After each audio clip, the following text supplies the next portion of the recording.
we fail the test as a Republican House of fighting in this moment. By the way, it does not matter who's sitting in the speaker's seat or who's got the majority. We keep doing the same stupid stuff. With just 1 day to spare, Republican Speaker Mike Johnson has finally bent the knee, as both he and his predecessor Kevin McCarthy did before, allowing Democrats to once again save the American people in both blue and red states from a painful and unnecessary government shutdown. The legislation, which will keep the government open until March, is now heading to President Biden's desk for his signature. And Johnson will now have to face the backlash of infuriated MAGA Republicans who are throwing tantrums on the floor of the House and on Twitter, and it's glorious. But before we unpack all that, if you end up liking this video and you want to support the channel, please be sure to hit the like, subscribe, and alert buttons before you go. I'd greatly appreciate it. All right, friends, we have several clips to look at in this video, but it's basically deja vu all over again. So with no real leverage, the fact that he barely controls one chamber of one branch of Congress, Mike Johnson was forced to concede to the realities of basic math, and he allowed a continuing resolution vote to go to the floor. And yes, Republicans voted for it, but mostly Democrats did. Almost half of Republicans voted against funding the government. But a continuing resolution was once again passed. And so now we've kicked the can of government funding down the road until March. It's not perfect by any stretch, because you would think that we should get a full budget, which is what then Speaker Kevin McCarthy and President Biden agreed to back in 2023. But elected Republicans are liars, and they're bad faith operators, and they're terrible at governance. So right now, this is the best we get. But once again, Republicans were forced to fold. They folded under McCarthy at the last second. They folded again under Johnson when he became Speaker, and now they're folding again. And MAGA Republicans are furious. And if you don't believe me, look at Matt Gaetz here on his podcast before he goes to make this vote. In just moments, I have to go to the House floor and I have to vote against this turd sandwich of a continuing resolution. America should not be governed by continuing resolution. It is thoroughly unserious, and it is a system designed to avoid the actual review of the agencies and the programs in the federal government. I think it was Ronald Reagan who said that the closest thing you get to immortality is a federal program, and when we embrace this style of budgeting, we turn that into a self-fulfilling prophecy and indeed an enduring stain on the fiscal health of our nation.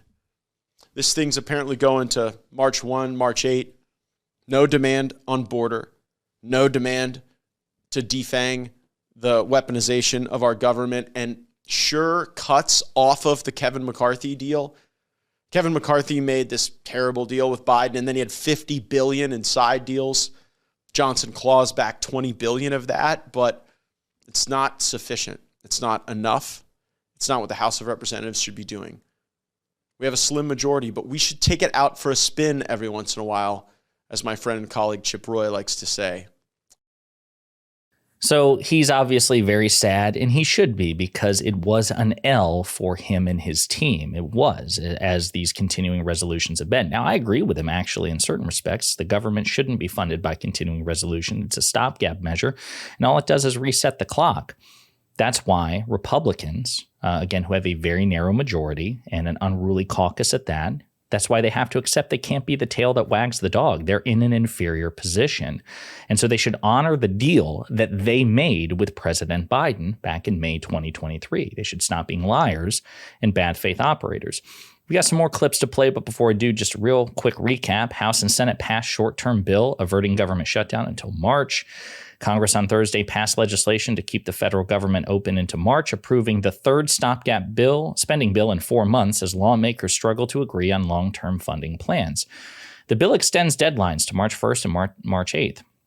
Money for roughly 20% of the government, including transportation departments and veterans assistance and food and drug safety programs, have been set to expire just after midnight early Saturday.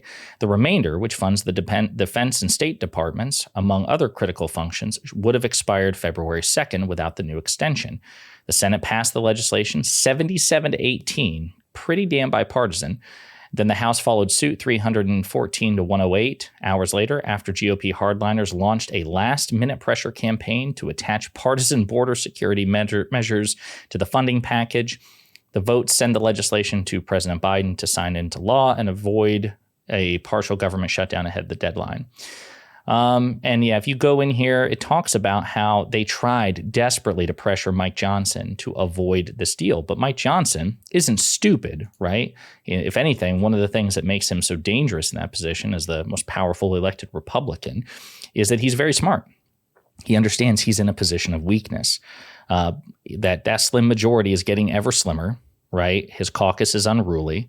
And again, they can't be the tail that wags the dog. He understands that the math is not on his side and it's an election year. And if Democrats were smart, which sometimes we're not, but hopefully we will be here, this would be effortless to spin into a cudgel that we can beat Republicans politically on until the election, talking about how much they suck at governing. So he understood, he recognized that he's in a position of weakness relative to a bipartisan Senate and a Democratic president. Now, Marjorie Taylor Greene, of course, is very upset about it. She said today Congress voted to avert a crisis, the government shutdown, by passing Nancy Pelosi's budget for the fourth time. I voted no for the fourth time. There are many real crises. Ask the American people. They don't consider avoiding a government shutdown averting a crisis. And she's wrong. Every poll that I've seen makes it very clear that the American people don't want a government shutdown. So she thinks it's no big deal, but she's wrong. Now, there's also the likes of Chip Roy, okay, who we talked about before in previous videos, okay? He was not happy about this bill. They're going to vote to continue to spend at that level. Not only that, they're going to vote to continue to fund the radical progressive policies embedded in it. Continue to fund the bureaucracy that's at war with the American people. Continue to fund open borders. Continue to fund Alejandro Mayorkas. Even as we attempt to impeach him in the Homeland Security Committee, we're going to fund him. We're going to fund those open borders. We're going to fund the United Nations. We're going to fund the World Health Organization. We're going to fund UNRWA to give money to the Palestinians that gets to Hamas. And we're going to go campaign against those things, but we're going to fund them. So he's obviously very upset. Again, he's not alone. We've got Warren Davidson as well. I think Chip Roy ceded some time to him as well. But now when we have the chance to govern, it seems we've lost our resolve. And who's getting hurt by this? The American people. No, the American people would be hurt if you had it your way, because the reason that you're not in a position to govern is because you don't know how. And even if you knew how, you wouldn't be in a position to leverage your power anyway, because again, you want to be the tail that wags the dog. And quite honestly, if you understood how to govern in the first place, you'd be Democrats. Chip Roy, again, I think he's being heckled in this clip. By the way, it does not matter who's sitting in the speaker's seat or who's got the majority. We keep doing the same stupid stuff. Oh, I'm sorry. That was a different clip. That was just him just openly saying effectively nothing's changed between Kevin McCarthy and Mike Johnson. Mike Johnson, who is allegedly one of Chip Roy's good friends, right? So that's not good when one of your BFFs in Congress is pretty displeased with your performance. Again, there were 108 no's. One of the noticeable ones, you can't see it here because this is unfortunately the biggest I can make the screenshot, is Elise Stefanik.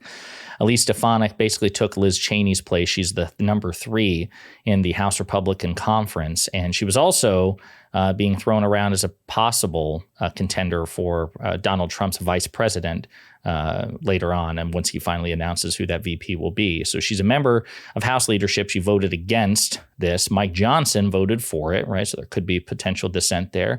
Then you have the likes of Jim Jordan, Matt Gaetz, and Tim Burchett, Nancy Mace, of course, because Nancy Mace is just a compulsive contrarian. But yeah, so that's where we are, folks. Again, it kicks the can down the road. It's not to say that Republicans won't finally snap and trigger a government shutdown with their stupidity and their inability to govern. But so far, they've just taken L after L after L, right? And again, all born from the fact that they broke their word. They made a commitment to the president as part of the debt ceiling negotiation and the Fiscal Responsibility Act. They just flat out lied. They broke their word. So again, no matter what, Democrats and their surrogates and the media, all of us should be relentlessly hammering this home.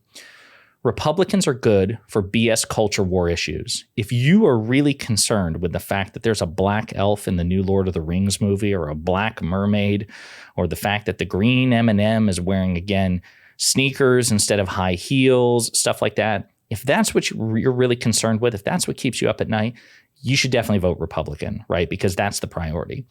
But if you want a competent, well-intentioned government, given that government is not going anywhere, we're always going to have government. You just got to make it. Do you want a stupid, malicious government, or do you want a government that means well and is relatively competent?